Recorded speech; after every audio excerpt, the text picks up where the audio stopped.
Welcome to our Voices in Montessori podcast, brought to you by the Greenspring Center for Lifelong Learning. As Dr. Montessori tells us, an education capable of saving humanity is no small undertaking. We agree, so let's get to work. My name is Tamara Sheesley Balis, and in today's episode, we're talking about limit setting in the Montessori classroom. My guest today is Chip DeLorenzo. Chip has been a Montessori educator since 1995. He's a teaching professor at Xavier University and the former head of school at the Damerscada Montessori School, where he spent 20 years as a teacher and administrator. Chip is the co-author with Jane Nelson of Positive Discipline in the Montessori Classroom. As a teacher, trainer, and school consultant, Chip has worked with thousands of Montessori teachers and parents in teaching the principles and practices of positive discipline through various workshops and lectures. He holds Montessori credentials in early childhood, lower and upper elementary AMS certifications, and has worked extensively with Montessori adolescent students as well. Chip is the father of 5 Montessori children, and he and his wife, Kathy, live in Loveland, Ohio. So welcome, Chip. So excited to have you here today. I have to tell you, I think that classroom management in so many ways is the keys to healthy, vital classrooms. And so having you come in and share your expertise, what a gift for our community. Thank you for making it work. Well, thanks for having me. Well, okay, so let's dig in. So can you talk right out of the gate about the difference that setting and maintaining limits can make in a classroom setting? Sure. I mean, I think probably a good place to start is what happens when we're not. And that was kind of actually what brought me to some of this work originally.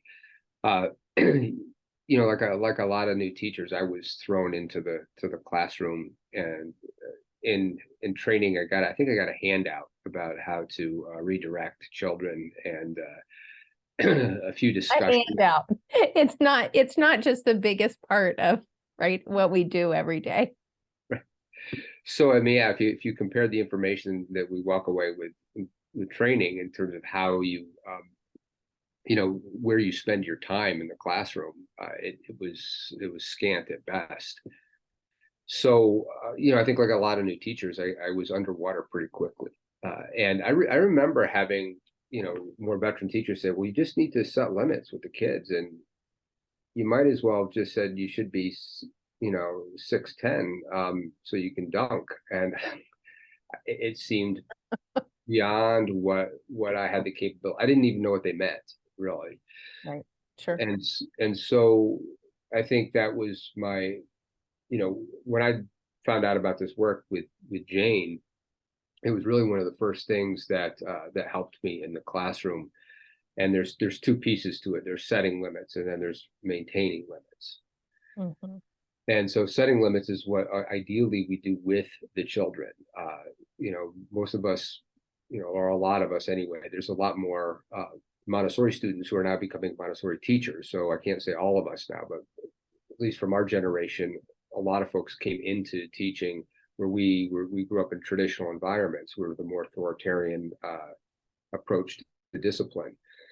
So we were told what the rules were and expected to follow them. And we know what the results of that are. I mean, there's some kids who, kind of lay down and follow the rules. And then there's some of us, the kids that I hung out with, who didn't. And it generally was one of the two. And so setting limits when we're in Montessori classroom involves the children. And I think some of those principles of cooperation, transcend just children. We know as leaders, and that when we involve adults in guidelines and creating culture in a school, that they tend to be much more invested and cooperative. And so that's not different from children. That doesn't mean that they get to do whatever they want, or with it, we get to have candy for lunch because that's what the kids want. But we're still leaders in the classroom, but we involve them in the process. And then there's the maintaining limits, which is the second piece. And I think that's one of the places where I had a little confusion in the beginning, because I kind of walked away, kind of coming out of training. And I don't want to knock my trainers, because I'm sure it wasn't just it wasn't just a transmission problem. I'm sure it was a reception problem as well. But when I got into the classroom, I kind of assumed that we're going to have this democratic environment. It's going to be lovely. The kids are going to be, so engaged with the materials and the lessons, and that everything, it wouldn't be like when I went to school. But the reality is that children do test limits. Limits aren't limits until they're tested. And children don't test, I joke around a lot of times. Children don't test the limits because they're trying to make us drink, right? They're looking for a sense of predictability and security in the environment. And we do really well in Montessori with, even despite all of our differences and approaches, we have a really amazingly consistent approach towards education in children. But the most inconsistent thing in the environment is always human behavior. And the adults, we're the ones, I think it was Heming and I who said, we set the weather in the classroom, right? And so children are looking for security and predictability.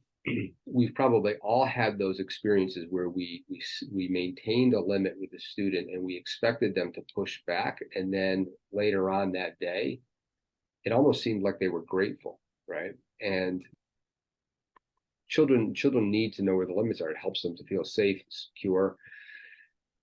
The problem is that when it gets to maintaining them, a lot of us as adults, we expect that if we approach limits with this cooperative approach, that everything's just going to be fine. The children aren't going to test them, so our expectations are off. And then when that just leads us to frustration. And then when we do maintain limits, if you're anything like me, it depends on where we're at. So adults tend to then respond either too permissively or with too authoritarianly. I don't know if that's a word. I just might have made that up, but and the thing is, you can't stay in either one of those places. If you try to maintain a limit with permissiveness, maybe trying to be the kids' friends so that they're cooperate, you eventually get to the place where you don't like them so much because it increases their misbehavior. And so you slide over to a more authoritarian approach because you're frustrated. And then you create rebellion and resentment. And then you realize you're kind of being, you're being your best self and you're feeling guilty for your behavior. So then you slip back over to the permissive side to try to be nice, right? And the idea behind the overall arching idea behind maintaining limits effectively is both being kind and firm at the same time. And kind does not necessarily mean that is not the same thing as being nice. It doesn't mean being nice, and firm doesn't necessarily mean being mean. Right. Sometimes I hear firm also described as clear. Right. Yeah. That to be clear and kind. And I think that's that same concept of offering real clarity, because it's not just children. All human beings appreciate being clear on what the boundaries are and knowing that they're safe in the environment, because whatever is going to happen to the person who, yells across the classroom is consistent from person to person. I think adults are looking for that. I think children are looking for that. It helps their nervous system relax so they can be regulated. And what happens, I think part of what we know is you go to the authoritative, I think you called it authoritarian, and yeah. all of a sudden their brain is going, I'm in trouble, this person's so mean, and there's no learning happening there. There's no new skills being developed. There's nothing being built. All of a sudden we're in a place where we're in a power struggle with a 7-year-old, which is never a good place to be. Yeah, we try to control the behavior, which when you're stressed out, it makes sense. I think it's a natural human reaction. Mm. And one of the things you just said it's really critical. You talked about building, that idea of building self-regulation. I just started a new position this year at Xavier, and it's first time I've started a new position in 20 something years, and it was amazing. The first thing, even as an adult, that I'm looking for is where's my lane. Where are the ground rules? What can I do? What can't I do? And all of that is really seeking, we're seeking agency. We're seeking, how can I operate independently? And I can't understand how to operate independently if I don't know where those limits are. And then once I understand the limits, now I know. So so it goes back to what Dr. Montessori said, the idea of freedom within limits. It's a matter of fact, it's if you have too much freedom, that she said that defies the idea of freedom, right? Mm-hmm. If we don't have the limits. Because what then happens is then that forces the adult to go into a place of control, because the limits aren't clear and the children aren't independent in those limits. Then somebody's got to be in charge, right? And if it's not, and if the teacher's too permissive, the kids start to do it, right? Mm-hmm. And if the teacher's too authoritarian, then the kids start to either become passive or rebellious. So anyway, so we could go off on that topic for a long time, but behind all this kindness and firmness, and as Dr. Montessori said, she just said it in different same thing, different ways, is freedom within those limits. Mm-hmm. And that self-regulation, predictability, consistency, and independence, if it's done well. And the other piece of that is that not only is it important for the lead in a classroom or in a school to be consistent, that consistency among adults is also critical. Mm-hmm. Mm-hmm. So talk to us, Chip, about some of the guiding principles we might use to set and maintain limits in our classrooms, especially for those who that may be a new conversation for. They're trying and they may be struggling in one way or another. And that can happen to somebody who's been teaching for a year or teaching for 10 years. Sure. So I think the first thing to jump into is that it's important to understand, at least a lot of the work that we do in positive discipline. The reason that it's so familiar is because it is based on the work of Alfred Adler, and then furthered on by Rudolf Dreikurs. And if you're trained around the time that I was trained, Rudolf Dreikurs, most of us got his book, Children the Challenge. They were both constructivists from Vienna, not too far from where Dr. Montessori was born and raised. And they were thinkers from a constructivist point of view. And so Montessori did not operate in a vacuum. Right, she was influenced by people like Sagan and Piaget, Adler. They wrote and lectured all around the same time. So, what Adler said was that a misbehaving child. Actually, Rudolf Dreikurs said this: a misbehaving child is a discouraged child. Mm. And it doesn't. The thing is that a lot of us say, "Oh, that makes a lot of sense," but discouraged from what? What are they discouraged about? And Adler's idea, and Dr. Montessori said it in a different way, but his idea was that as a human beings, our universal social need is to find a sense of belonging and significance.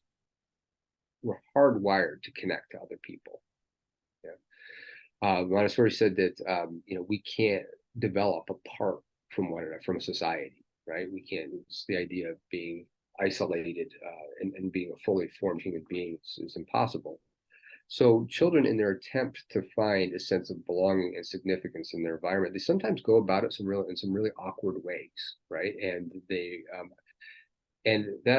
what inevitably happens is they receive then a rebuff or pushback from peers or from teachers when they seek to find that sense of belonging, significance in these awkward ways. They're not born with social skills. And what happens, they become discouraged. And rather, as young people, they don't have life experience.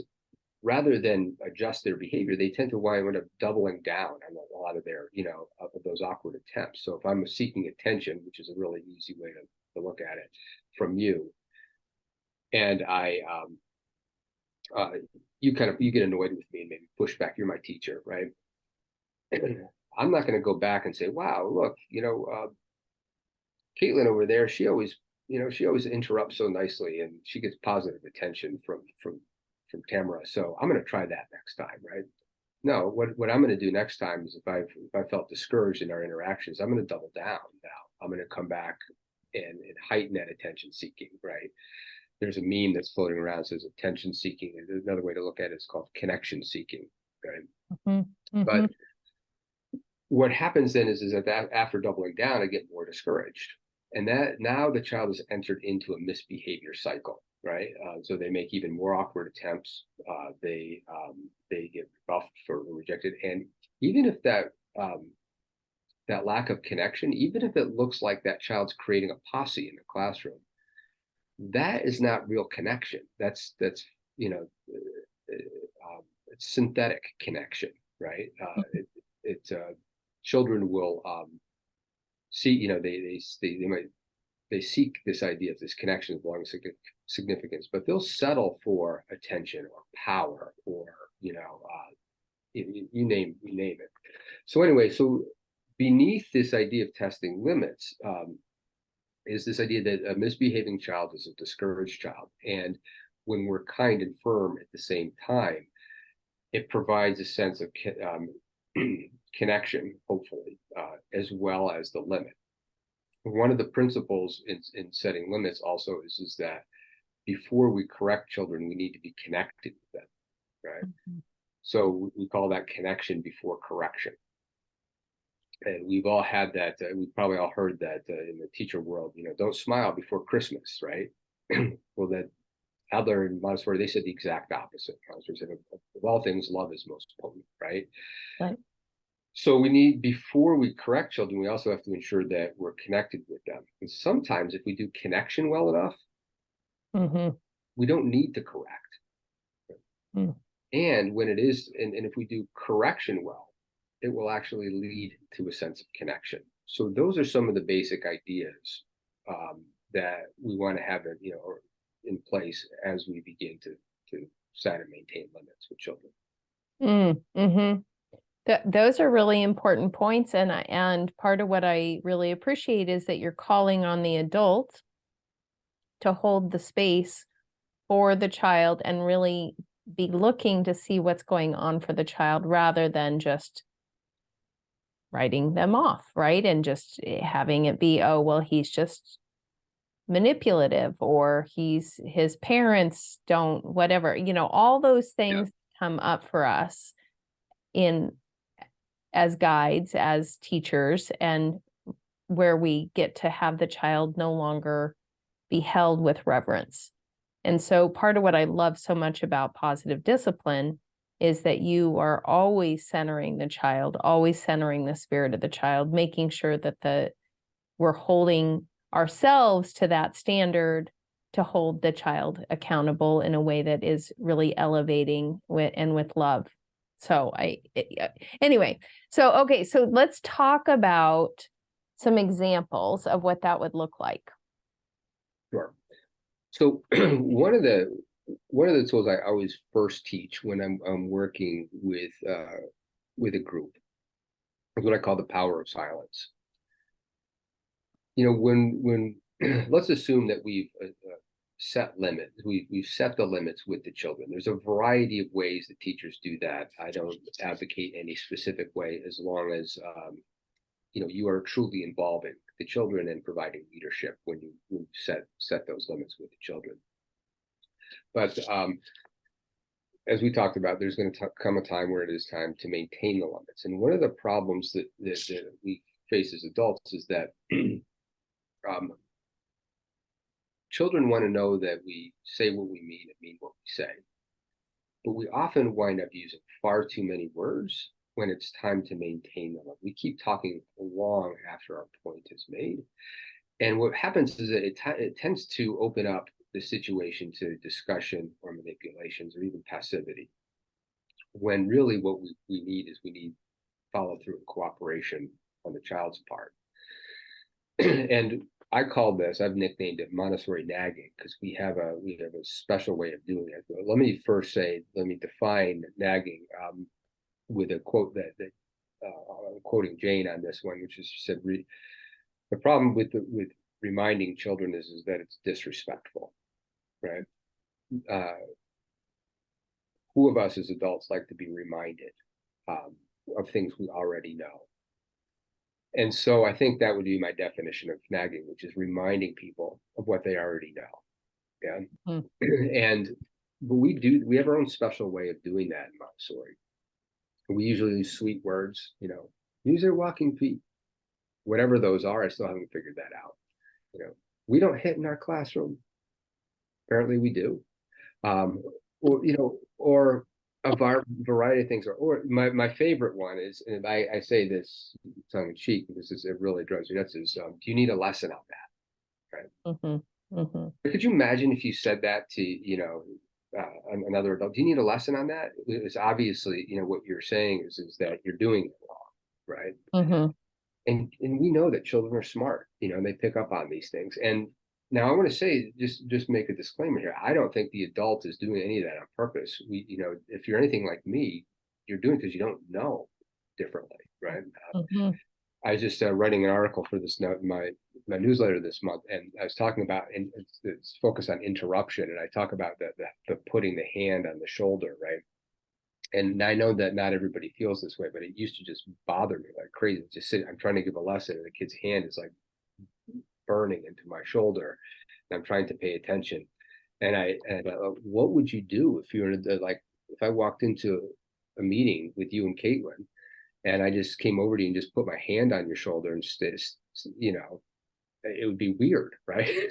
Mm-hmm. So sometimes we have these things in our Montessori culture that they have nothing to do with Montessori. It's just that they've become part of our culture, and I think it's important to stop and take a moment to dig deeper and actually reflect on what we're actually teaching children as we're doing these things. So this idea of anyway, back to our point, this idea of Montessori nagging. Just because we're using a nice voice, sometimes not, but, or we're using what we've labeled as respectful words, we get surprised when the children don't follow through. Mm-hmm. All right, so what could we do instead? So the tool that I learned, I've nicknamed it the power of silence, is that we just, when a child tests a limit, which simply means they're gonna do something that they're not supposed to do, or they're not doing something they are supposed to do, rather than a reminder or coaxing or nagging, we simply just give a prompt of some sort. I like to use a lot of nonverbal prompts, but just a few words. And then after we give those few words, we just stay present, warm, and silent, right? Mm. So it might sound like this. Let's say I noticed that you kind of rolled up your mat. It's all floppy, and you just kind of tossed it over the mat basket, and it's just kind of hanging off now, right? True story. So rather than asking you if you needed a lesson on how to roll up a mat, I might just say, Tamara, I noticed that your mat is coming out of the basket. And then I'm not going to say anything. Stay present, warm, and silent.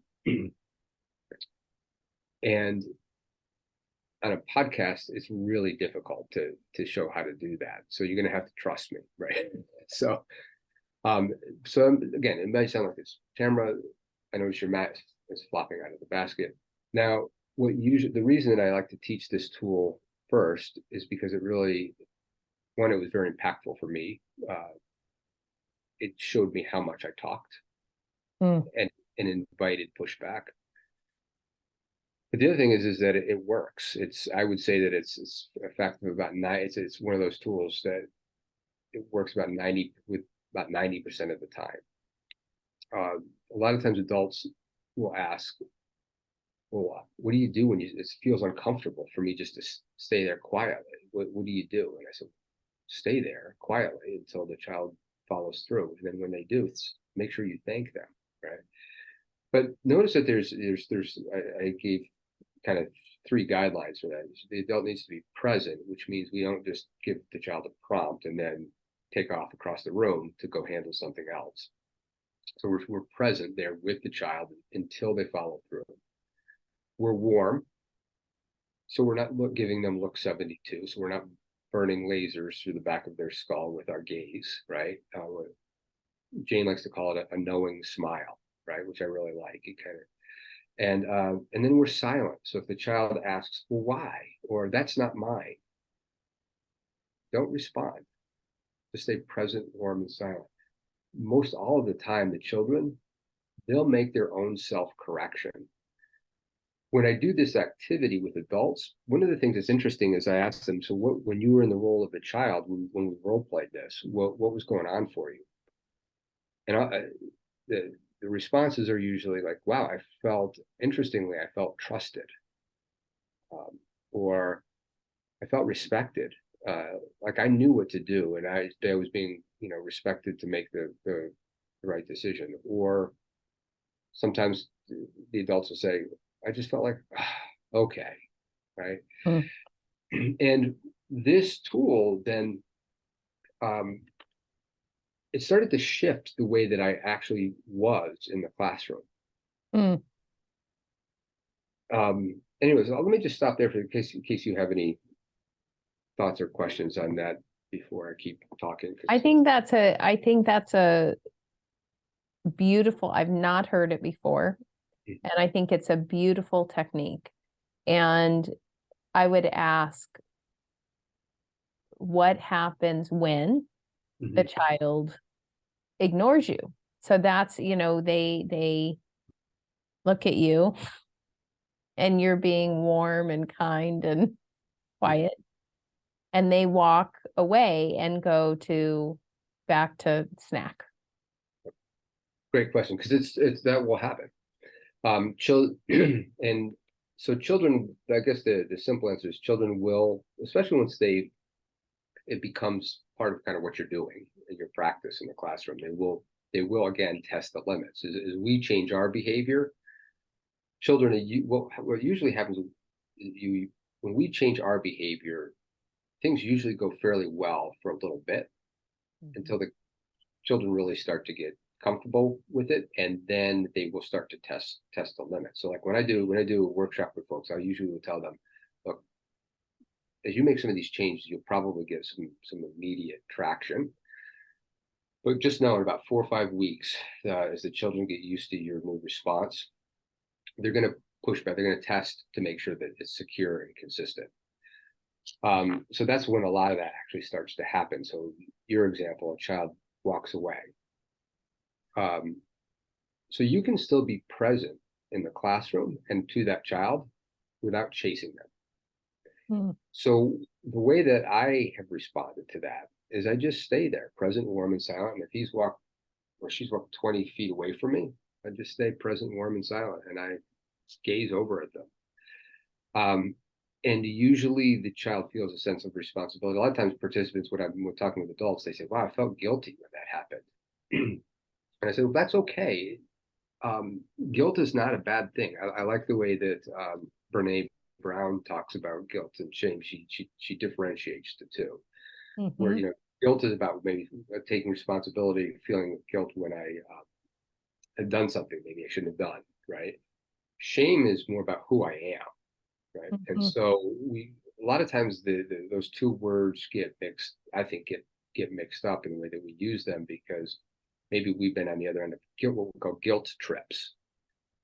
But that's not really guilt. That's not really what I would say in this context is guilt. That's more about shame, right? About who I am as a human being. So guilt is, hey, look, I hurt your feelings, or I did something irresponsible that may have impacted the community. For me to feel guilty for that's great, right? So you can do something about what we've done, right? And so children tend to feel a sense of responsibility, but if the adult is also present, warm, and silent through that, they maintain that connection. As a matter of fact, a lot of times kids you'll feel more connected to them after you maintain a limit that way than you did before you even maintained the limit. Well, and I think they can feel more connected with you because you're paying attention. Yeah. They so want us to be paying attention at that level where we're willing to give them the time to work through that. I find it makes a tremendous difference. It's an investment in the relationship. Exactly. And then when they follow through, the victory is theirs. It's not a win-lose. You know, if you've given them the space and the containers, you put it to make that decision for themselves, you know, with adult guidance, then when they follow through, that restoration of the relationship or the situation, they took ownership of that. It was their actions that did that. They walk away feeling better. When you Mm-hmm. walk away feeling better, the next time you're going to probably do better. Mm-hmm. Mm-hmm. Mm-hmm. So can you give us a few more examples? I thought that was so helpful to think about the child who maybe walked away. What Mm. about the child who says, actually, to your point, they say, that's not my rug. That's Rosa's rug. And you know that it's theirs. Yeah. So I would just, the response would be the same. I would just smile and nod. Mm-hmm. Mm-hmm. And usually what that happens is that, you know, I would say most times the you know, the child will, and then just go forward through it. Then give them a wink, thank them, you know, and move on, you know, move on about your day. So the instructions when I'm working with adults are usually when they're using that tool is that when there's pushback and of any sort, just stay present, warm, and silent, and follow through. Mm. Well, sometimes, you know, probably the most common question with that tool is how long do I stay there and not say anything? That's a great question. My answer is always well after you feel uncomfortable, Mm. because we're used to filling silence with our words. And then it is not a win-lose, but I kind of tongue in cheek, I'll say the first person who talks loses, right? Mm-hmm. But it's not really win-lose. So we just maintain what I call this a soft wall. So imagine a concrete wall with a lot of padding on it. And the children, you know, as children come up and they push up against that wall, they're not going to go anywhere because it's concrete. But there's padding. That's the kindness that they're going to push up against. Mm. And we want to be a soft wall rather than the hammer and whack-a-mole. And when we're nagging, reminding, coaxing, that's when we turn into that hammer. What's Mm. interesting is that you wind up getting into this. You wind up most of the, if you're listening to this podcast, you can probably identify with this when you start to do that, and I call it quote unquote redirecting, kind of bopping around the classroom doing all this redirection or reminding, coaxing. You're not present, Mm. and the kids pick up on it. You've got your attention focused on one child in the entire classroom, and we know what happens when that happens. That means the other children aren't there. I mean, you know, the other children aren't being attended to because we're so wound up in these reactions to little fires in the classroom that we become actually part of the distraction. Mm. Mm. Okay, so there's so much here. You are clearly such a wealth of knowledge. And I'm wondering what the new guide, or maybe somebody who's not gotten their arms around classroom management, can do to get this started in their classroom. Clearly, they need to go take your class, which, by the way, I have somebody who's signed up right now for your Yeah. session that's coming up. And that is a tool that we use in our community pretty frequently, is looking for trainings and support. But let's say you've got somebody who's new, maybe at the children's house or lower L level, and they haven't figured out how to hold the room yet with that firmness and kindness. Where do they start? How do they, you know, how do we get them going on it and get this ship out to sail a bit? So you said at the beginning when we were talking before the podcast that you were not an expert at interviewing. I would disagree. It's because it's a perfect question. I would Oh. the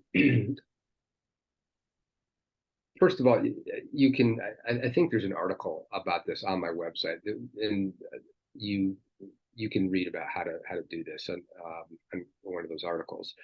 But the way that I started actually was by accident. I came back. I mean, it was like on a Tuesday, coming back off of this workshop up at Jane's office in Sacramento, and I came back to the room.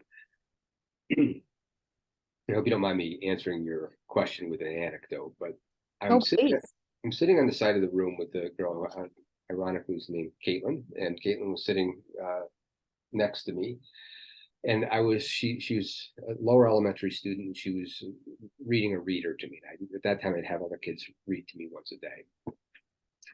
And there's a little boy named Jamie who's kind of doing that. He was the classroom disruptor, sweet kid, but just was always in everybody's stuff and just bopping around the classroom. He wasn't doing his work. He was distracting other kids. Jamie gets around. He's probably been in your classroom before. He's probably in your classroom this year.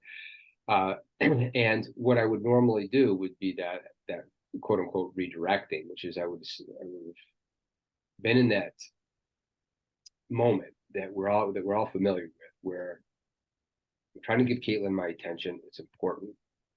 I want to be respectful to her, but I have a student who's disrupting the classroom. What do I do? Mm-hmm. So normally, what I would do is I would have held on as long as I could, and then gotten up, said excuse me to Caitlin, trying to be polite, and then gone over and redirected Jamie, which just means I would have tried to make him do his work, right? And I don't know when he would have re-engaged in the behavior. He probably would have at least given me 6 or 7 steps back towards Caitlin before he got up again, right? But if I got back to Caitlin and she was there, that would have been great. But sometimes the kids weren't there by the time you come back, right? Yeah, that's right. And if they're there physically, you may have lost them in the lesson. And Dr. Montessori talked about that she didn't explain how to do this, but she explained the concept that while we're working with children, we still have to be present for the rest of the children in the classroom. Mm-hmm. I have no idea how to do that. I agreed completely with the concept. So so it's 2 days after this workshop, and I'm sitting with Caitlin. She's reading, and there's Jamie bopping around the classroom. And this time, what I did is I just looked at Jamie with a smile on my face. Caitlin has no idea that I'm even looking at Jamie. She's engrossed in the reading to me. And I just watched him. And he didn't stop immediately. He went over to another friend and started talking. Then he knew that I was looking at him, and he just kind of looked back. And I wasn't burning look 72. I was just giving him a knowing smile. Basically, I was saying, I know that you know that I know. What's next? And then he went over to talk to another friend, stirred them up a little bit, and then looked back over his shoulder, and he saw me just still watching with a slight smile on my face. And finally, he just shrugged and said, and he went back to his work. And I looked back at Caitlin, and she was still reading. Something that was the moment when I said that it changed the way that I was in the classroom. Mm-hmm.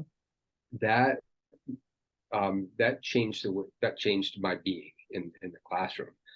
I just want to kind of give it a little bit of an extension on that. So right now I'm teaching an observation class, and this is one of the tools that I'm trying to teach the observation class, because we are taught in training that observation is the most important thing, and it is. But practically, how do we actually do that? Because if you're responsible for managing the classroom, you've got lessons to give. You've got fires that are in the classroom. How does one actually disengage themselves from the activity of the classroom, sit in a rocking chair, wherever spot that you have in the classroom, patiently, and watch the classroom? And I I was about to say, go off on a tangent, but I'll pull myself back in. And until I learned that skill of that presence, warmth, and silence, and in that example that I used with Jamie and Caitlin, what I the term that I give that is called filling the room with your presence. Is that before you start doing individual observations or start watching a child or looking for engagement levels in the classroom, practice sitting on the edge of the classroom and just filling the room with your presence. Don't get up. Stay there for as long as you can, 5 minutes. And if you see a child who's misbehaving like Jamie was, just give them that knowing smile. Just keep your eyes locked on them until they self-correct. And so in this way, the adult actually becomes the control of error in the room, right? So, because before you can actually sit down and make good observations, you have to have control of the room. And control in an appropriate way, not controlling. So this idea of filling the room with our presence starts to give us the space. And so you do that for a week or two until the children really feel your presence in the room. And again, you're not giving look 72. You're really just giving the children a sense of security that an adult is watching and they're present. And children do better and feel more secure when they know that the adults are present. And then a couple weeks later, then pull out your notebook and watch that child that you have some concern with. And if something bubbles up in the classroom, you know what to do. You just look over, you give a knowing smile, you watch it. And my wife used to, when she trained her assistants, she would suggest that they literally sit on their hands while they're watching the classroom and do what I just explained. But she gave a little more direction. She said, before you intervene, I want you to count to 10 really slowly. 1 Mississippi, 2 Mississippi, right? And she had them take note of how many times when they did that, the children corrected themselves versus being adult. And it was like 80%. 80% of the time, the children redirected themselves rather than being redirected by an adult. I think that's so important. And I have to say, given how fast our society and our culture move now, what this does is actually provides the child time to process. They don't process nearly as fast as we do. So oftentimes we're asking them to do something, they haven't processed it yet, and we're coming back again to say, hey, you didn't do that, right? If you're not using this method.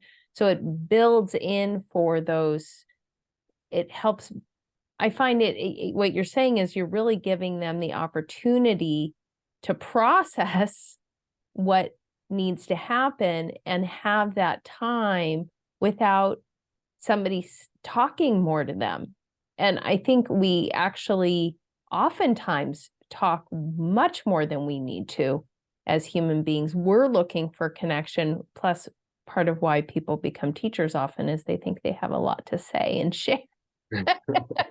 Which we love our teachers, right? But giving the child the time to actually move through it, think through it, see that an adult is there, they're connected, and they have an expectation that they're going to follow the boundaries of the classroom. I think that's absolutely beautiful. I was just thinking about how lovely it is that it can meet the needs of primary, lower L, upper L. Would you say that this technique also works with toddlers and adolescents? Great question. Also, so with toddlers, older toddlers, obviously, if you're staying present, warm, and silent, you're pulling on an expectation of, and really a pre-established agreement. Toddlers really aren't, younger toddlers aren't there yet. The funny story, I tried this with my son when he's about 2.5. His name is Nicholas, and even at 2, we would involve the kids in bringing the dishes into the kitchen when they were finished, right? And so Nicholas didn't do it that time, and he was up in his room, and I said something like, Nicholas, your dishes are still on the table, and I stayed present, warm, and silent. It was sweet. We had a nice moment, but he had no idea why I was smiling at him, and so with toddlers, you use, that's where redirection is really appropriate. And the other thing is that we use, what I noticed in the early childhood classroom is we use this idea of, well, there's the broader idea of redirection. So everything that we do in positive discipline is about redirection, showing children what to do versus what not to do. Mm. But the actual tool of redirection, which is a little bit more like distraction, right? Was, hey, instead of doing that, let's come over here and look at this.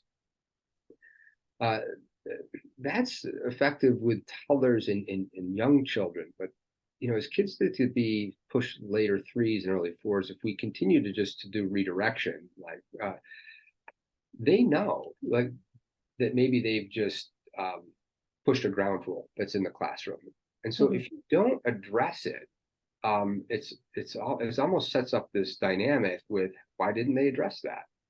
So we don't actually wind up following through. So you want to be careful, so with toddlers, you want to stay with redirection, distraction, and then of course supervision. And then as they get to about 2.5 to 3, you can use this tool. With adolescents, absolutely. My kids, my oldest is 22, then the next one is about 17. And they'll even say, Dad's doing that quiet thing again. And to that, I just respond with presence, warmth, and silence. Okay. I love that. I love that. I actually have to tell you, as a parent, I was just thinking of a place where I have an opportunity to use this tool right away. Yeah. Yeah. Well, even as it's helpful in leadership too. Like, obviously, you wouldn't use it in the same way with an adult because the adult is hopefully, fully formed adult. But it did, to your point, giving people some time to process. One of the things that happened naturally by beginning to use this, I don't even like the word approach, but anyway, this methodology is that even in talking with like parents at school, I would give after they stopped saying something, I would sometimes give myself and give them a few, like 10 seconds to process and just stay quiet for a moment, rather than just listening to respond. And oftentimes what happens is then the adult they'll make what you said, they'll start to process maybe what they just said and then make a different, they have a different perspective all of a sudden, rather than me having to try to talk somebody into my perspective. I really appreciate that. I think everyone needs more time to process and think, and oftentimes we move so fast, especially with children, especially when we feel like we have this accountability of a whole classroom and we want everything moving a certain way. Okay, so here's, I think, one more question for you. What do you say to the educator who is finding that there's a specific child who's triggering them, and for whatever reason that child is not, we like to say children do well if they can, right? And so that child is not able to operate within the framework of the classroom right then, and you know that you're getting triggered. Something is you're not able to regulate yourself in that same way. Do you have any words of wisdom? Sure. First of all, welcome to the club. We're all human beings and we all have, kids, children are human beings too, right? And so they're going to have behaviors that, I don't know, trigger, we're more sensitive to. Like mine was when with a particular behavior when kids broke something through carelessness or or on purpose. For some reason, it just shoots my blood pressure through. I don't know why. I could maybe go to analysis and try, but I just know that it does, right? So it's important to know. So one of the things that I've always done with my teaching partners is communicate some of those things. Hey, when kids do this, I tend to really flip my lid, and in those situations, maybe you're better off handling that, and I'll come around. The other is fine to take a break. We suggest that to the kids, right? So what you're saying is a child does something that we're now really upset. We're no different than the children. A misbehaving adult is a discouraged adult, right? So when I get discouraged or stressed out by a child or a particular behavior, then I tend to misbehave, right? Hmm. For me, I tend to be like, when I'm have under a lot of stress, I tend to go more authoritarian, right? My way, the highway, we're going to fix this right now. And that has obvious results. And so it's fine to take a break, right? Mhm. It's fine to say, hey, listen, I need to go take a walk on a nature trail for 10 minutes and just kind of get recentered. Can you handle this? Well, or I just need to go to the restroom for 5 minutes and get recollected. Uh, and what happens then physiologically is we begin to come back, when we're upset, we lose kind of the operation of our prefrontal cortex, which is fairly common information now.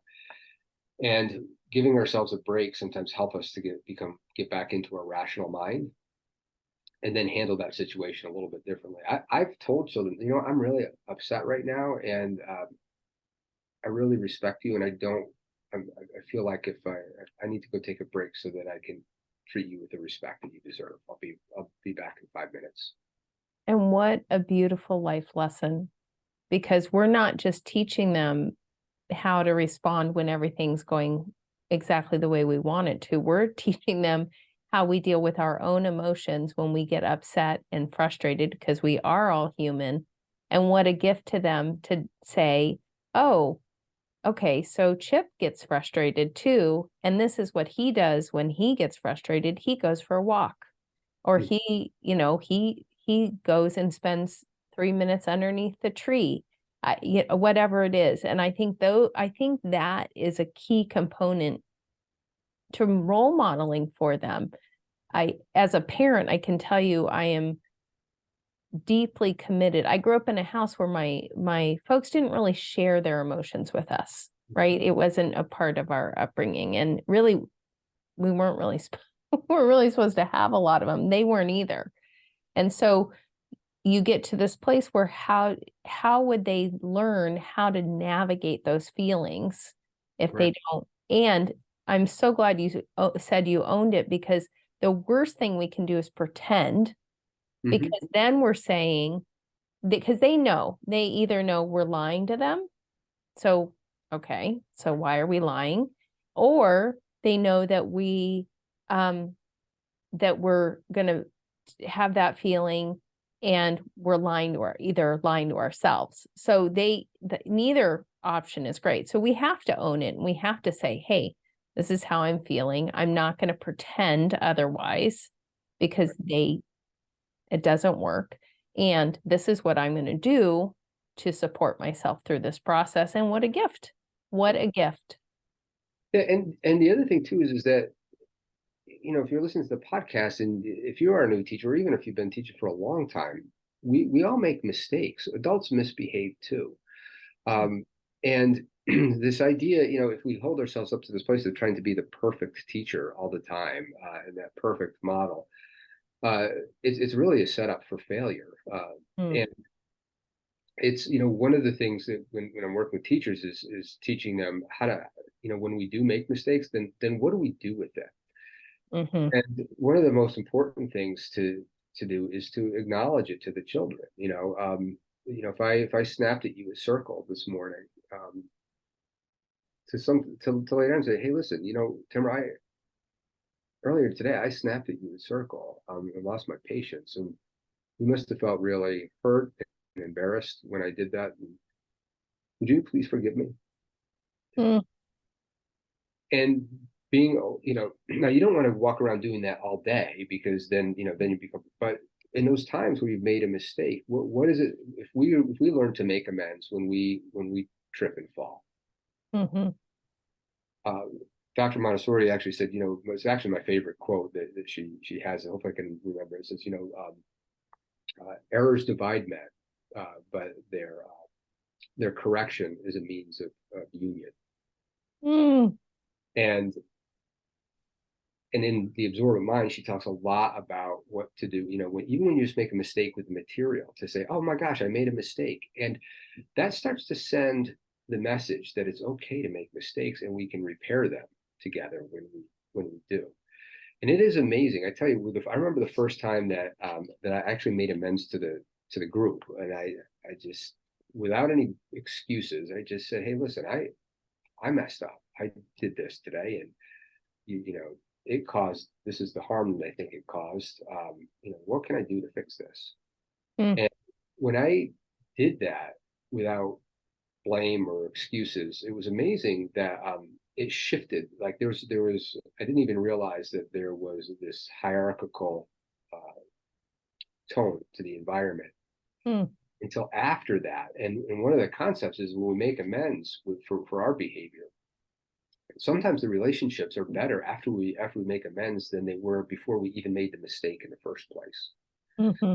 So if you're a new teacher, or if you messed up and you lost your patience with a child, or even if you're, you know, maybe you're too permissive, it's okay to go back and correct that, and talk about it, and in that way model for the children. They see us as human, then it's okay for them to make mistakes. Mm-hmm. And what's interesting is when we do it, that is a place where you see children really start to model with each other. You'll see them do it. But I guarantee you, you can teach the kids how to make amends all day long, but if the adult in the room doesn't do it when they mess up, Mm-hmm. it won't stick with the kids. Mm-hmm. Mm-hmm. Well, it's one of those critical components. You started off the podcast talking about belonging and having the feeling of belonging in a community. And I have to tell you that vulnerability, Mm-hmm. and it is a key component to establishing safety for a community. And that vulnerability it has to come from leadership first. So that can be it could be in your family structure, it can be in your classroom structure, it can be in your organization, but the leader has to be willing to have a friendliness with error, demonstrate vulnerability in order for the community to feel safe. And so I imagine part of what you started to experience is that more psychological safety in the classroom, which is something that I think positive discipline is actually all about. It's all about creating that structure so that the children and the adults have the experience of really feeling safe in the environment. So, well, and that safety is critical to, you know, our ultimate goal. You know, one of the things I want to just say before we end today is that, you know, this work I think is critical. It is, but it is a slice of the pie, right? In the environment, it's not the whole pie. And our goal with children is to achieve normalization. And you know, I was saying some of my, you know, and that's where Dr. Montessori talked about that. You know, where misbehavior really, it's a positive snowball. When children are highly engaged with their work and they're losing themselves in that work, they have that flow. Misbehavior really drops it. So teachers who who are more skilled and can help the children achieve normalization, you'll see that it's real. But sometimes there are roadblocks to getting to normalization. Hmm. And the social and emotional environment, I think, provides the most number of roadblocks. So this work is not about, you know, this, just to clarify, because I think these two concepts get mistaken. A settled classroom and normalization are two different things. Children themselves become normalized. A settled classroom allows that to happen. Okay? But I've seen, I'm sure you have as well, I've seen settled classrooms where the children are not normalized, where Yep. they're peaceful, they're kind to one another, but you're not seeing high engagement levels. There's a lot of, peripheral activity going on in the classroom, but not a lot of deep work that's happening.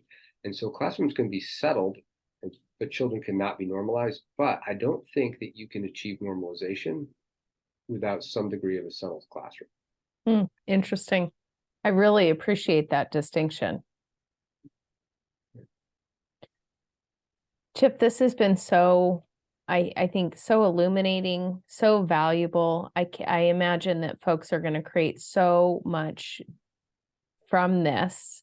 You have a book, Positive Discipline for the Montessori Classroom, and you have classes that are available for our listeners, all of that is going to be in our show notes so that you have access to Chip's wisdom and his work. I want to say thank you so much, Chip, for spending time with us today. Really appreciated how much you gave and your generosity with your knowledge. Really appreciate it. Well, I appreciate you asking me. It was really fun to talk to you this morning. To our listeners, thank you so much for spending your time with us today. Take a look at our website, greenspringcenter.org, to view the show notes from today's episode. Chip's website, chipdelorenzo.com, is included on the show notes page of our website. We invite you to subscribe to our podcast and hear the latest episodes, and to join in the conversation on Facebook and Instagram. The work you do is so very important, and we are here to help. Join us next time.